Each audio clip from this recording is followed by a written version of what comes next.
Welcome to everyone. आमे पूर्व class गुड़िक आमर ओडिया व्याकरणर रूढ़ी एवं लोकवाणी विषय रे किछि आलोचना करथिले। विशेषकर कहबा गले आमर क्रियायुक्त रूढ़ी, क्रियाहीन रूढ़ी एवं तुलनात्मक रूढ़ी आमे पढ़ी सारिछे। वर्तमान आमे पढ़िबा लोकवाणी। वर्तमान पर्यंत जदि आपण माने आम चैनल टी को सब्सक्राइब करि नाहंती सब्सक्राइब करि नियंतु, कारण एहीपरि नुआ नुआ क्लास अपडेट प्रथमे आपण को आसी जिवो। आमर एई जो क्लास करा जाउछि एई क्लास गुड़िक आम ओडिशार राज्य सरकार द्वारा करा जाउथिबा विभिन्न प्रकार प्रवेशिका एवं नियुक्ति परीक्षा निमंते जेउथिरे ओडिया व्याकरण प्रश्न आसुचे से समस्त परीक्षा गुड़िक पई उपयोगी। जेपरिक आमर जो jetty, RST, CST, ओएवीएस, LTR, SST teachers, सेवक सेविका सब परीक्षा गुड़िक पई उपयोगी। वर्तमान आमे पढ़िबा लोकवाणी। लोकवाणी कहले काहाकू कुहा जाए? साधारण भाव में आपण मानकू जणा थिबो। देखंतु जेकोसी भी शब्द आमे पढ़ुचे जानुचे प्रथमे तार अर्थ बुझिबा दरकार। लोकवाणी काहाकू कुहा जाए? लोक लोक कहले आपण माने जानछन जनता, गाँ गली रे जोठार लोक रहंती तांको जनता बा सेमानकू लोक कुहा जाए। बाणी बाणी होची सेमानकर कथा, अर्थात लोक मुखरे जो कथा चली आसीची ताहाकू लोकवाणी बोली कुहा जाए। तो से लोकवाणी रो केते गुडे उदाहरण रहिछि। देखंतु किछि गुडे उदाहरण। कखारु बड़ी उपरे पड़ी, कखारु चोरकू मुंड काट, कजलपातिया भल लोक बा कजलपातिया भद्र लोक, सरगु पड़िला टोकाटे ता मुंडरे ठेकाटे। किंतु ए जो जिनस लेखा हैनि कि ए जो कखारु बड़ी उपरे पड़ी आर अर्थ आमे गोटे निर्दिष्ट ए शब्द को आमे कहि पारुना, किंतु ए शब्दर ए वाक्यर गोटे अन्य अर्थ रहिछि जो अर्थ कि किछि माने निर्दिष्ट अर्थ बुझा। ठीक से कखारु चोरकू मुंड काट कहले तार मध्य निर्दिष्ट अर्थ रहिछि। कखारु चोरकू मुंड काट अर्थात जदि जणे के जदि बड़ चोरी करूछि ताकू किछि दंड दिया जाए, किंतु कखारु कखारु कहले साधारण भाव में बाड़ी बगीचा रे फड़ी थाए। किंतु जदि गोटे लोकटे कखारु चोरी करदेला ताकू कौन करे जाए ना मुंड काट करा जाए। ठीक से परि वर्तमान आ केते गुडे उदाहरण अछि एवं से विषय रे आमे संपूर्ण भाव में जानिबा लोकवाणी कौन एवं किभଳି भाव में आमर व्यवहार करा जाय थाए। दुई जनक भितर किसी आलोचना होउछि, तृतीय लोक सेठी पहुँच जाइछि। से मूल कथा भाषा संपर्क में किछि जाने ना, अथवा से गोटे मंतव्य दे पकाए सेतेबेले करे थिबा उक्तिटी प्रयोग करा जाय थाए। देखंतु एठी आमे पढ़िले आमर जो उदाहरण रहिछि कखारु बड़ी ऊपर पड़ी, अर्थात दी जण लोक कोन करछन्ती कथा होउछन्ती, किंतु सेठी तृतीय लोकटा पहुँची जाय कि से किछि जानिनी, कोनोसी कथा जानिनी, किंतु गोटे मंतव्य देई देला तेणुबा किसी गोटे कथा कहीदेला। सेठार कौन है यही लोकवाणी कखारु बड़ी ऊपर पड़ी, अर्थात यही कथार यही लोकवाणी प्रयोग करागला। अर्थात कखारु बड़ी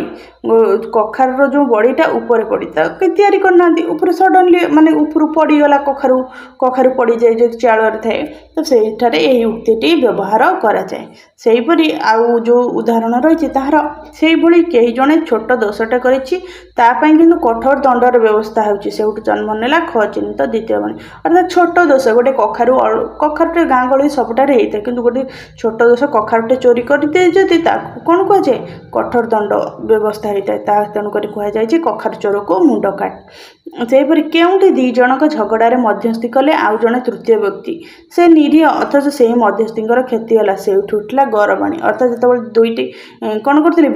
बिलेई कली मध्यरे जदि तृतीय गोटे बिलेई आसिक पशिला, से निरीह से निर्दोष, किंतु से मानक मध्यरे झगड़ा समाधान करने को चाहूँगी, किंतु ता उपरे दोष न लदी दिगला। तेणुक कौन कौन कह जाए कजलपातिया भल लोक बा भद्र लोक, यही लोकवाणी सेठारे व्यवहार हेबो। तापर आमर जो रहिला सरगु पड़िला टोकाटे ता मुंडरे ठेकाटे, तार अर्थटा वर्तमान जानिबा।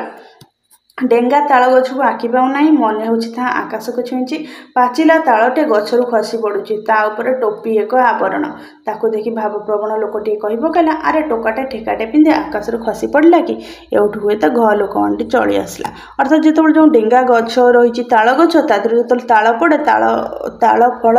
तार जो चोपा लगी थाए ऊपर डेम्फ लगी थाए ताहाकु कह जाए कौन सरगु पड़िला टोकाटे ता मुंडरे ठेकाटे। अर्थात सरग कहले आखि पाउनथिबा ताल ताल गछ पड़िला टोकाटे से ताल को टोका सहित तुलना करा जायछि ता मुंडरे ठेकाटे अर्थात ता ऊपर थिबा आवरण को खोलपा को कह जायछि कोन ठेकाटे बोली कह जाय। तो एही भली भाबरे लोकवाणी रो व्यवहार करा जायथे। तो यही लोकवाणी कोन आम भाषा आम चालीचलनी आम संस्कृतिर गोटे अंश विशेष तेणुक से कथा कहुच्छी एभली कथा किए प्रथमे कहला आम जाणुना मात्र एगुड़िक आम भाषा चलनी गोटे गोटे अंग लोकमुखर जुग जुग धरी चली आसुवा एवं विभिन्न परिस्थिति में प्रयोग करा जाउथिबा विशेष उक्ति गुड़िक लोकवाणी बा लोकोक्ति प्रत्येक भाषार लोकवाणी अच्छी आम भाषा एगुड़िक प्रवाद और प्रवचन कहुए। अर्थात ये जो लोकवाणी रही ये लोकवाणी क्यों सृष्टि है किए सृष्टि कला से सब आमको जना ना किंतु काल काल अनुसार चली आसी आम भाषा परी अन्य भाषा लोकवाणी रही आम ओडिया भाषा प्रवाद आ प्रवचन कहुए। ठीक से अन्य भाषा लोकवाणी रही कौन कहुए देखा इंग्राजी रे रही माइट इज राइट ओडिया रे तार अर्थ होची जोरजार मुलकदार हिंदी रे होची नाच ना जाने आंगन तेढ़ा ओडिया रे आहुरी मध्य कह जाए जोटा हिंदी रे कह जाए नाच ना जाने आंगन तेढ़ा सेठा को ओडिया रे कह जाए चाली न जाने बाटर दोष। एपरी ओडिया रे बहु संख्यार लोकवाणी रही भर केते गुड़े लोकवाणी तार अर्थ आ तार व्यवहार ये सब विषय वर्तमान आम जानिबा पढ़ा। देखो ये लोकवाणी केते गुड़े उदाहरण रही अकाला नियम नास्ती असुविधा समय नियम मान चलवा संभवपर हो न पारे। अर्थात देखो ये जो लोकवाणी देती तार अर्थटा हूँ आप जानी नियंतु अर्थात असुविधा समय गोटे नियम मान चली हुए ना अति भक्ति चोरर लक्षण कार्य हासिल उद्देश्य रखी ऊपर को विनम्र भाव देखाइबा। अर्थात देखो गोटे लोकर जब आप किसी काम थी से तार कम करने आपको अति सला सुतरा कर भल कथा कहूब जिनस आनी दौर तेणुक से लोकवाणी सृष्टि होती अति भक्ति चोरर लक्षण कार्य हासिल उद्देश्य रखी ऊपर को कौन विनम्र बा अति साधुता भाव देखाइबा बा विनय भाव देखाइबा। अंटी छुरी तंटी काटे आत्मीय लोक शत्रुता आचरण करवा। अर्थात जो निज लोक कहते ना अंटी जो छुरीटा थाए मनीष पड़गले ता तंटी बसे जेपरिक कौन माने रावण को कहुए रावणर भाई विभीषण को गृहशत्रु विभीषण कहुए। अर्थात रावण केबे मरी न था किंतु विभीषण पाई मला कहीं रावणर मरिबार रहस्य विभीषण को ही जना था कहुए अंटी छुरी अर्थात निज लोक शत्रुता। अठा काठी पड़ा असुविधा परिस्थितिर सम्मुखीन होगा अंध देश को गली दर्पण बिकी मूर्खों आगे तत्व कथा कह। अर्थात जब अंधों देश में दर्पणर किसी मूल्य न थाए कहीं से आखिरी देखिपारती दर्पण निजर सौंदर्य कौन देखिए तेणुक से कहुई अंध देश को गली दर्पण बिकी अर्थात मूर्ख लोक आगे तत्व कथा कह से तो बुझेनि ना। अलसुआर बारबाटी चाष निकम अलसु लोकर वृथा आस्फलन। अर्थात जी अलसुआ लोक से चाष पाखक ही जाए बिल को जाए किसी कार्य करे किंतु से कहीदे कौन 12 बाटी चाष करदे गोटे बाटी दूर था से कहला कौन 12 बाटी चाष करद तेणुक कहुए अलसुआ लोकर वृथा आस्फलन। अधर्म वित्त बढ़े बहुत गला बेले जाए मूल सहित पाप अर्जित धन समय नष्ट हुए। अर्थात जो धनटा अधर्म अर्जन कर भूल बाट अर्जन कराए से हु हु होकर बहुत बढ़ीज कि जो जीव नष्ट हम ना पूरा संपूर्ण नष्ट हो जाए जो भाव में कौरव जो वंश थे से कौन करते तो राज्य मिलता तथापि से कौन करते एत अधर्मर वशवर्ती हेले जे समग्र राज्य सबकि पांडव मान छड़े नेबा चाहिए ता सहित एभरी अधर्म कले द्रौपदी वस्त्र हरण करते शेष को जार परिणति महाभारत युद्ध होता है कौरव कूल नाश पाई। अदा बेपारी जहाज मूल अनधिकार चर्चा। अर्थात देखो जो बेपारी अदा बेपार करे तार कौन बेपार छोट ना ना जहाज केते बड़ है से पानी जहाज हो कि उड़ा जहाज हो जहाज बहुत बड़ है तार मूल्य बहुत अधिक से कौन कर जोटा जो लोकटा अदा बेपार करे 10 टंकार कारोबार जार 50-100 टंकार कारोबार सी 50 लक्ष 5 कोटी टंकार कारोबार विषय कहटा कौन ठीक कि तेणुक कहुए अदा बेपारी जहाज मूल्य अर्थात अनधिकार चर्चा जो अधिकार न था कार्य हेब ना से चर्चा। अति परिचय गौरव नष्ट अधिक संपर्क बा मिलामिशार सम्मान ह्रास पाए। देखो जदि गोटे बंधु घर को आप थरुटे जाइए गोटे सांग घर को जाइए तेज आपको सम्मान मिले कि बारंबार जी आपको सम्मान मिले कि ना मिल ना तेणुक कहुए अति परिचय गौरव नष्ट बा अधिक मिसिले सम्मान ह्रास पाए। अंध थरे बाड़ी हो जाए अभिज्ञतार सतर्कता है शिक्षा लाभ करवा। अर्थात मनुष्य जीवन में थे कौन गोटे खराब परिस्थिति भूल परिस्थिति पड़गला असुविधार पड़ला से हेजी जाए भूल ठीक जानी जाए तेणुक कहुए अभिज्ञतार सतर्क होगा बा अंध थरे बाड़ी हो जाए अर्थात अंधटी ता हाथ थे बाड़ी खसीगला से द्वितीय थर केपरि बाड़ी न खसो से व्यवस्था करें तेणुक बाड़ी को ठीक से धरते तेणुक कहुए अंध थरे बाड़ी हो जाए अमृत हाँडी विष कणिका सामान्य खराब अनेक भल को नष्ट करे देखो जो अमृत हाँडी थाए अमृत हाँडी संपूर्ण गोटे हाँडी अमृत थी किंतु से अमृत मध्य जी टोपाए विष पड़ज ना सब विष कौन होना सबू अमृत विष हो तेणुक कहुए छोट टिके भूल बहुत भल को नष्ट कर दिए आलो सखी आपणा महत आपे रखी निज सम्मान निज हाथ में आगत चढ़ई बेसर बटा हाथ को जिनिस आसवा पूर्व उपयोग प्रस्तुति अर्थात देखो गोटे चढ़ई धरा है चढ़ई धरा हम घर को आसो चढ़ईर पर छड़े चढ़ई मांस काटे तापर जा रोसई बेसर बटा हम कि चढ़ई हाथ को आसनी बेसर बटा सरला तेणुक कहुए हाथ को जिन आसवा पूर्व उपयोग प्रस्तुति आल्ला दियंती तो छपर फाड़ी दियंती ईश्वर दया कले आशातीत फल मिले अर्थात भगवान दियंती ना कि जितेबाला जहाँ भी दियंती माने सुकृत कर्म थिले भल मनीष होते कि कर्म ठीक रखी भगवान छपर फाड़ी अर्थात कहती छपर उठेदब माने बहुत परिमाण दियंती आशातीत फल मिले आकाश कइया चिलिका माछ असंभव कथा कल्पना करवा अर्थात देखो जो गोटे लोक कौन कर आकाश रु कइया चाहूँगी आकाश कौन कइया पड़ो कि ना पड़ोनी चिलिका माछ चिलिका ता घर पाखे नथिବ से माछ पाइबनी चिलिकार माछ धरवा एत सहज नुहे तेणुक कहुए असंभव कथा कल्पना करवा आपणा सिंगरे भूई ताड़वा अर्थात देखो जो षंड था बलद था से कौन करती निज सिंगरे माटिकी ताड़ी था ना ना तेणुक कहुए निज समर्थ होगा निज कार्यटा निजे करवा आखु कियारे बसवा कौन कार्य उत्तम रूपे निर्णय कर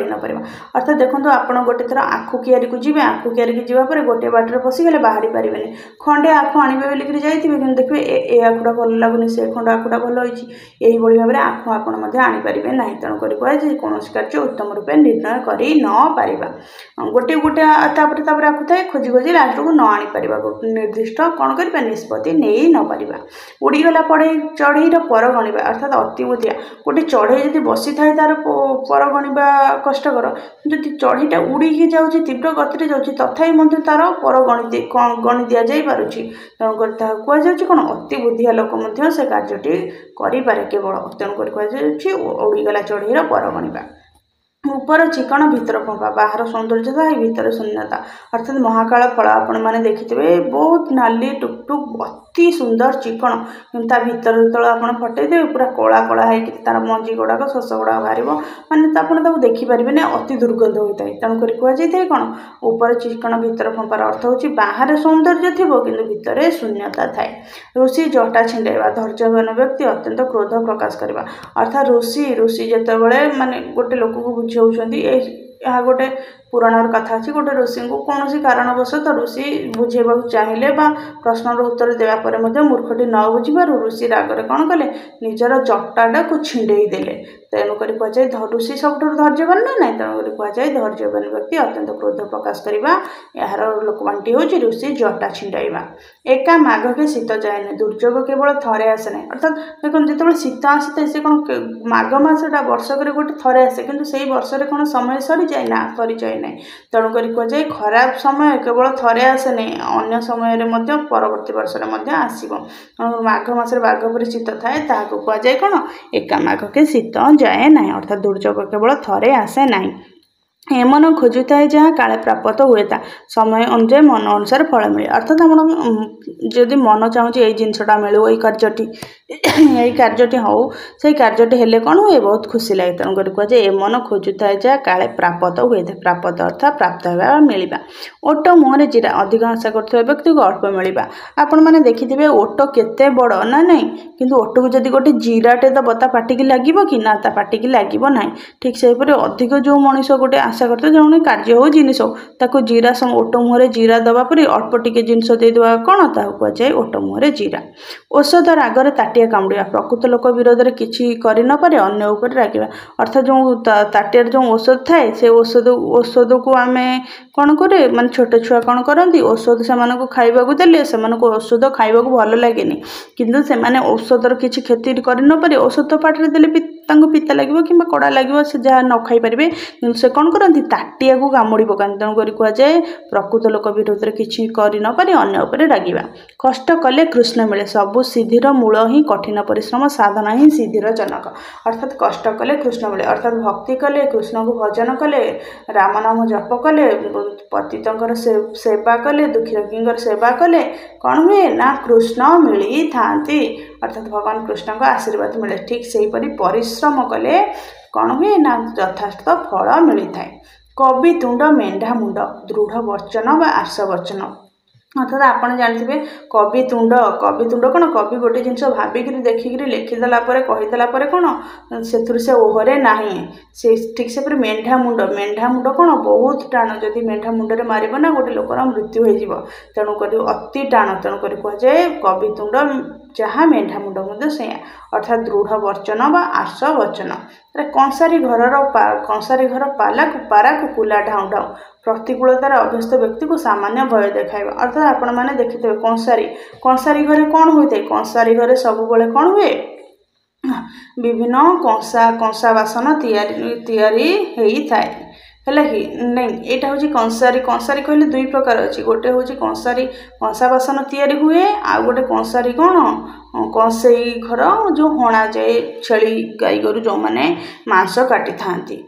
କିନ୍ତୁ ଏଠାରେ କଂସାରୀ କହିଲେ ଆମେ ବୁଝୁଛେ କ'ଣ, ଯେଉଁଠାରେ କଂସା ବାସନ ତିଆରି ହୋଇଥାଏ। କଂସା ବାସନ ଯେଉଁଠି ତିଆରି ହୁଏ ସେଠି କ'ଣ ହୁଏ ନା, ସେଠି ସବୁବେଳେ ସେମାନେ ଯେଉଁ କଂସା ବାସନ ତିଆରି କରୁଥିବେ ସବୁବେଳେ ଖୁଡ଼ ଖାଡ଼ ଧୁଡ଼ ଧାଡ଼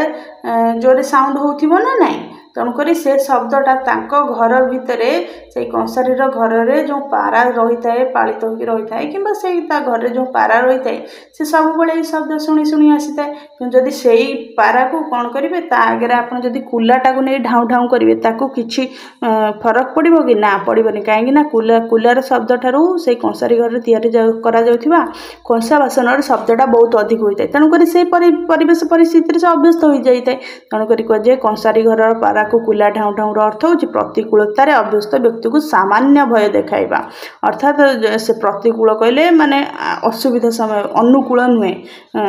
ଖରାପ ସମୟ, ଅସୁବିଧା ସମୟ, ସେଇ ସମୟ ଭିତରେ ଯେଉଁ ଲୋକଟା ଅଭ୍ୟସ୍ତ ହୋଇଯାଇଛି ନା, ତାକୁ କ'ଣ କରିବ, ଟିକେ ଆପଣ ଭୟ ଦେଖିଲେ ସେ ଡରିବ କି ନା, ସେ ଡରିବ ନାହିଁ। ତାପରେ ଆମର ରହିଛି ଗୋଟେ ଆଉ ଲୋକବାଣୀ, କଙ୍କଡ଼ାକୁ ଗୋଳି ପାଣି ଶୁଏ, ଅସାଧୁ ଲୋକ ପାଇଁ ଗୋଳମାଳିଆ ପରିସ୍ଥିତି ସହାୟକ ହୁଏ। ଅର୍ଥାତ୍ କଙ୍କଡ଼ା ଯେଉଁ ଜୀବଟି ରହିଛି, କଙ୍କଡ଼ାକୁ ଖାଇଥାନ୍ତି ଆପଣମାନେ ସମସ୍ତେ। ସେ କଙ୍କଡ଼ା କ'ଣ, କଙ୍କଡ଼ାକୁ ଆପଣ ଭଲ ପାଣିରେ ଧରିଦେବେ, କଙ୍କଡ଼ାକୁ ଭଲ ପାଣିରେ ସେ ଯେତେବେଳେ ଚାଲିକି ଯାଉଥିବ ଦେଖିଦେବେ ସ୍ୱଚ୍ଛ ପାଣିରେ। କିନ୍ତୁ ଯଦି ଗୋଳିଆ ପାଣି ହୋଇଯାଏ, କଙ୍କଡ଼ାକୁ ଆପଣ ଦେଖିପାରିବେନି କି ଧରିପାରିବେନି, କଙ୍କଡ଼ା ଅତି ତୀବ୍ର ଗତିରେ ଚାଲିଯିବ ଏବଂ ଧରା ପଡ଼ିବ ନାହିଁ। ତେଣୁକରି କୁହାଯାଇଛି ଅସାଧୁ ଲୋକ ପାଇଁ ଗୋଳମାଳିଆ ପରିସ୍ଥିତି ସହାୟକ ହୁଏ। କାହାର ପୁଷ ମାସ, କାହାର ସର୍ବନାଶ। ପୁଷ ମାସ କହିଲେ କ'ଣ, ପୁଷ ମାସ ଶୀତ ମାନେ ପୁଷ ମାସ କ'ଣ, ପୁଷ ମାସ ଯେତେବେଳେ ଶୀତ ଆସିଥାଏ, ସେହି ସମୟରେ ଧାନ କଟା ହୋଇଥାଏ, ତ କାହାର ଲାଭ ହୋଇଥାଏ। ତ ସେହି ସମୟରେ କ'ଣ, କିଛି ଲୋକ ଯେଉଁ ଶୀତ ହୋଇଥାଏ କମଳ ଘୋଡ଼େଇ ଶୋଇଥାନ୍ତି, ସେମାନଙ୍କୁ ସୁଖ ହୋଇଥାଏ, ସେମାନେ ସୁଖ ଅନୁଭବ କରିଥାନ୍ତି। କିନ୍ତୁ କାହାର ସର୍ବନାଶ, ଅର୍ଥାତ୍ ସେଇ ଯେଉଁ ପୁଷ ମାସ ସମୟରେ ମଧ୍ୟ କ'ଣ, ଗୋଟେ ଲୋକ ଯଦି କମଳ ଘୋଡ଼େଇକିରି ପୁଷ ମାସରେ ଶୋଉଛି, କିନ୍ତୁ ସେହି ସମୟରେ ଯେଉଁ ଚାଷୀର ଯେଉଁ ବିଲ ରହିଛି, ସେଇ ବିଲରେ ମୂଷା ପଶିକିରି ସବୁ କ'ଣ କରନ୍ତି, ଧାନ ନଷ୍ଟ କରିଦିଅନ୍ତି। ତେଣୁକରି କୁହାଯାଇଛି ଜଣକର ଲାଭ ବେଳେ ଅନ୍ୟ ଜଣକର କ୍ଷତି। ଯେଉଁ ଲୋକଟି କମଳ ଘୋଡ଼େଇ ଶୋଉଥିବ ତାହାର ଲାଭ ହୋଇଥାଏ, ତାକୁ ଉଷୁମ ଲାଗେ, ଖୁସି ଲାଗେ, କିନ୍ତୁ ଚାଷୀର ଧାନ ନଷ୍ଟ ହୋଇଯାଇଥାଏ, ତାହାର କ୍ଷତି ହୋଇଥାଏ। କୂପ ମଣ୍ଡୁକ, ସଂକୁଚିତ ପରିବେଶରେ ବଢ଼ିଥିବା ବ୍ୟକ୍ତି। କୂପ ମଣ୍ଡୁକ କହିଲେ ମଣ୍ଡୁକ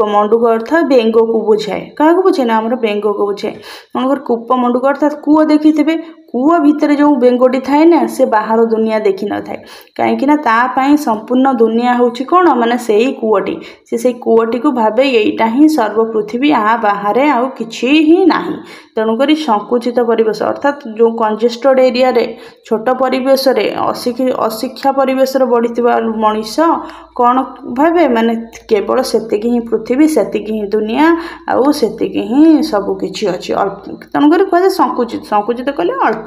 ସେଇ ଅଳ୍ପଟା ହିଁ ଦୁନିଆ। ତେଣୁକରି କୁହାଯାଏ କୂପ ମଣ୍ଡୁକ। ଠିକ୍ ସେହିପରି ଅନ୍ୟ ଗୋଟିଏ ଉଦାହରଣ ହେଉଛି କେଉଁ ଗାଈର ଗୋବର ଅତି ସାମାନ୍ୟ ତୁଚ୍ଛ। ଅର୍ଥାତ୍ ଗାଈର ଗୋବରକୁ ଏତେ ପ୍ରାଧାନ୍ୟ ଦିଆଯାଏ ନାହିଁ, ଫିଙ୍ଗି ଦିଆଯାଏ। ତେଣୁକରି କୁହାଯାଏ କେଉଁ ଗାଈର ଗୋବର। कोपे बर नहले तपे बर जेकोसी उपाय कार्य हासिल करवा अर्थात यही जो कोपे बर तपे बर को लेकिन गोटे गोटे भल सुंदर कहानी अच्छी अर्थात गोटे माने थिला गोटे मछरा थिला बा गोटे जो आमर रही केउट से केउटटा थिला केउट कौन करे ना शिव को सब बड़े जाइए पूजा करे बेलपत्र फूल सबकि देकर पूजा करे किंतु शिव ता कथा शुणती तार गोटे पुओ तार कौन संतान नथिले गोटे पुओटे शिव को प्रार्थना करता फूल बेलपत्र क्षीर दे सब बड़े पूजा कर किंतु शिव ता कथा शुणती थरे कौन कला ना केउट कौन कला ना तो जो माछ टोकई नहीं जाऊला रागिगला कहला मु शिव को जी जहाँ डाकुचे शिव ताक दौरान कि मत कि दौना मुझे शिव को आज पूजा करी देखा शिव मो कथा केमी शुणिले तो शिव हौ तांकर मोर आज गोटे दिन आउे कौन कला ना से मछुआरा केउटा जो माछ टोकई धरला सीधा से माछ टोकई नहीं गला शिव ढाल देवा बसला शिव जेहेतु भगवान से कौन आईश पड़े से अपवित्र हो ना ना तेणुक शिव तापर ता कथार कौन दर्शन देकर बर देते कौन नाई तथास्तु तोर संतान अर्थात कहुए कोपे बर नहले तपे बर अर्थात शिव जितेबले केउटटी तप कला पूजा कला बर पाइला ना किंतु कौन कला कोप कला जो रागिकी माछ टोकई नहीं ढालीदेला कौन कला ढाली देवा बसला से तो से कौन कहला बर पाइला कई लोक तपस्या कर आशीर्वाद तेणुक से तपस्या न पाई कोपरे पाइला माछ ढाला जाकि पाइला से कथार कहुए जेकोसी उपाय कार्य हासिल करवा से तेणुक पूजा कर पाइलानी कि माछ ढाली देवा बसिक रागिकी तार कौन कला ना तार जो इच्छा थिला संतान प्राप्ति कला कौरवंक खाई पांडवंक गाई जनक ठार साहाय्य पाइबा और कृतज्ञ भाव अन्यर काम करवा अर्थात गोटे लोक ठार खाइब किंतु अन्य गोटे लोकंकर कौन करिवो ना गाइब तेणुक कहुए जो उक्ति अच्छी से उक्ति कहुए जितेबाला महाभारत युद्ध होता से युद्ध समय समस्त सेना माने कौरव पांडवों पाखरे दुई भाग भाव में विभक्त हो जाते किंतु से समय कौन होता ना मद्र देशर जो राजा थिले मद्र देशर राजा जी कि थिले आमर जो पांडव पांच भाई जो रही दुई भाई नकुल सहदेव तांकर मामू तो नकुल सहदेवंकर माँ ना हूँ कौन माद्री माद्रींकर बाप घर हूँ मद्र तेणुक मद्र राज जी थे से कौन करते ना जितेबाला जो कौरव माने कौन करते ना युद्ध पाई सैन्य साहाय्य नहीं दुर्योधन शोता समय दुर्योधन कौन करते ना श्रीकृष्ण शोता समय जाए मुंड पाखे बसी किंतु अर्जुन पाद पाखे बसते श्रीकृष्ण प्रथम आखि खोलिक पाद पाखे अर्जुन को देखी तेणुक कही प्रथम बर तुम्हें माग किंतु जो दुर्योधन थिला से छलना कर मागिला मुझे प्रथम आसी किंतु कृष्ण कही ना मोर प्रथम आखि खोलिया मुझे अर्जुन को देखी जेहेतु प्रथम देखी तेणुक से प्रथम मागे किंतु तथापि अर्जुन कौन करते माने कृष्ण कहते जी पाइब केवल सेना को पाइब जी पाइब मत पाइब किंतु अर्जुन बाछी श्रीकृष्ण को से ही भाव में कौन होते माने जो सेना थिले जेकोसी गोटे कारण मद्र देशर जो सेना नकुल सहदेवंकर जो मामू थिले मद्र राज जो माता माद्रींकर तांकर जो भाई पिता जो मद्रराज तांकर भाई जी भी थिले से मद्रराज थिले से कौन करथिले ना से कौरवंक पक्षरे युद्ध जाइथिले तांको सेना सहित किंतु कौरवंक सहित से कौन करथिले तांकर आंतरिक इच्छा नथिला किंतु बाध्य होई कि कोनोसी गोटे परिस्थिति रे से कौरवंकर सेना रे जोग देथिले किंतु बारंबार से कौरवंक सेना रे जोग देई तांकर खाद्य खाई मध्य से सब बळे कौन करथिले ना पांडवंकर गाथा गान करथिले पांडवंक सपक्ष रे कथा कहते से तो जहाँ भी राम महाभारतर गाथा है तेणुक कहुए जनक ठारू साहाय्य पाइबा और कृतज्ञ भाव अन्यर काम करवा तेणुक कहुए कौरवंकर खाई पांडवंकर गाई खजुरी गछर कि गुण गायबी कौन से खराब लोकर प्रतिटी कर्म मूलर खराब अर्थात कहुए जो खजुरी गछ आपण मैंने देखिए खजुरी गछर तार आरंभ कंटा कंटा कंटा कंटा मूलर पाहाच आ कहुए खजुरी गछर कि गुण गायबी मूलर पाहाच पाहाच अर्थात जो खजुरी गछ थाए मूलर माने से कंटा थाए ना ना तेणुक कौन खराब लोकर सबू कर्म कौन होता है मूलर खराब होता है जपरी खजुरी गछर मूलर कंटा थाए खंडा धार चलवा खूब सतर्कतार सहित नियम मानी काम करवा अर्थात खंडा धार चलवा माने खंडार जो मुनरे चलवा खंडार जो धार थाए से चलवा माने कौन टिके एपट सेपट हो गले पाद कटिज तेणुक कहुए खूब सतर्कतार सहित नियम मानी काम करवा खोल पर्वत मार मूषा सामान्य काम बहुत श्रम और चेष्टा करवा अर्थात खोल पर्वत बोलिक कहले जो पर्वत थाए पर्वत को गोटे सामान्य मूषा मारिया कि मूषा कौन करे गात खोल पर्वत बसे कि सामान्य मूषाटे मारिया पर्वत खोल जाए से बहुत परिश्रम और चेष्टा करा जाए तेणुक कहुए छोट कामटे कौन हुए ना आम बहुत श्रम और चेष्टा गाँ कनिया सिंगाणी नाखी जेकोसी लोक निज अंचल सम्मान न पाइबा अर्थात गाँव जो कनियाटी थाए ताकू कौन करे ना बाहर देशर लोक मैंने सम्मान आदर करें कि गाँव लोक मैंने सिंगाणी नाखी कहीकि हतादर करते तेणुक कहुए जो लोकर कौन थाए तार से लोकर प्रतिभा थिले से निज अंचल सम्मान पाए ना देखो गोटे शिक्षक जिते भल पढ़ाऊले निज अंचल केवल सम्मान पाए ना कि अन्य अंचल पाठ पढ़ाइले सम्मान पाई था तार गुण को चिन्ह था गुण चिन्हे गुणिया सुना चिन्हे बणिया गुणी गुणर आदर करे अर्थात जो कौन हुए जो गुणी लोक से गुणवान लोकर गुण को चिन्ह पारे सेपरी सुना को किए चिन्ह पारे सुना को बणिया चिन्ह पारे अन्य चिन्ह पारती सुनार मूल्य बणिया ही जानी था तेणुक कहुए